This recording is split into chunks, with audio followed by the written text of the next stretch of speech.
দেশের বিভিন্ন স্থানে বর্ণাঢ্য আয়োজনে পালিত হয়েছে আন্তর্জাতিক জাতিসংঘ শান্তিরক্ষী দিবস। সকালে রাজশাহী মেট্রোপলিটন পুলিশ সদর দপ্তরে বেলুন ও পায়রা উড়িয়ে অনুষ্ঠানের উদ্বোধন করা হয়।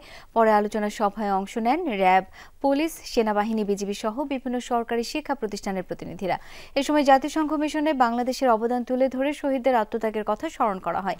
নানা আয়োজনের মধ্য দিয়ে খুলনাতেও উদযাপন করা হয় দিবসটি। শহরের শিববাড়ি মোড় থেকে শোভাযাত্রা বের হয়ে বিভিন্ন সড়ক প্রদক্ষিণ শেষে নৌবাহিনী বানুজা তিতুমির ঘাটিতে পৌঁছায়। পরে সেখানে আলোচনা সভার আয়োজন করা হয়।